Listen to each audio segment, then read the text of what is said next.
Hello बच्चों, और आप सभी का स्वागत है हमारे इस चैनल पर। चलिए मैं आप सभी को एक नई कहानी सुनाती हूँ और कहानी का नाम है उल्लू को कहीं राजा बनाया जा सकता है।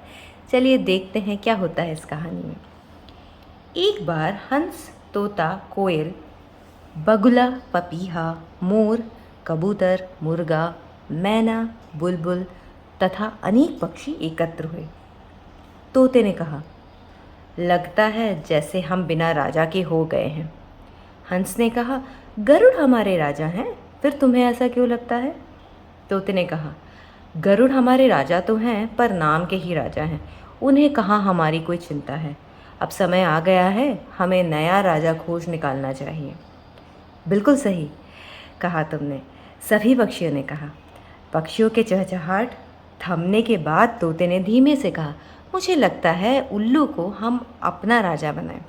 उल्लू को राजा बनाने की बात का सभी पक्षियों ने स्वागत किया। राज्याभिषेक की तैयारी शुरू हो गई।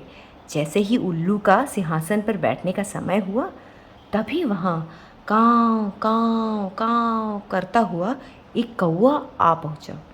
उसने पूछा, यह सब चहल पहल किस बात की है? अरे, यह उल्लू का राजा के रूप में अभिषेक। पूरा वाक्य सुनने बिना ही कौवा कर्कश आवाज में चीखा, अरे उल्लू को कहीं राजा बनाया जाता है? दिन के उजाले में तो यह देख ही नहीं सकता। यह सुनकर उल्लू स्तंभ हो रह गया। उसने कौवे की आवाज़ पहचान ली।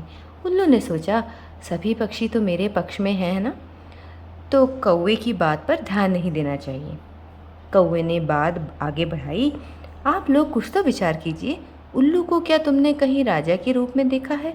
और फिर गरुड़ तो हमारे राजा हैं ही। कितना बड़ा नाम है गरुड़ का, उनके नाम से ही हमारे काम हो जाते हैं। कौवे की बात सभी पक्षियों को पसंद आ गई। धीरे धीरे सभी पक्षी वहाँ से उड़ गए। उल्लू को पक्षियों के पंखों के फड़फड़ाहट सुनाई देती थी। कुछ देर बाद पंखों की फड़फड़ाहट भी बंद हो गई। उल्लू ने सोचा, मेरे अभिषेक का क्या हुआ? सभी आवाज़ें बंद हो गईं। कुछ देर बाद उल्लू ने कहा, कहाँ गए सब?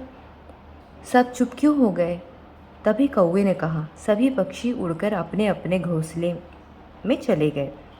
उल्लू की आंखें फटी की फटी रह गईं। उसने कहा, हे कौवे, तूने मुझे पक्षियों का राजा नहीं बनने दिया। मैंने तेरा क्या बिगाड़ा था? कौवा काव काव काव करता उड़ गया। और इस कहानी से हमें ये शिक्षा मिलती है कि बुद्धिमान और ज्ञानी व्यक्तियों की हर जगह ज़रूरत होती है। कैसी लगी आप सभी को ये कहानी? मैं आशा करती हूँ आप सभी को ये कहानी पसंद आई होगी। अगर आप सभी को ये कहानी पसंद आई है तो आप हमारे चैनल को लाइक, शेयर और सब्सक्राइब ज़रूर करें। मैं आप सभी से मिलूँगी अब एक नई कहानी के साथ। तब तक के लिए धन्यवाद।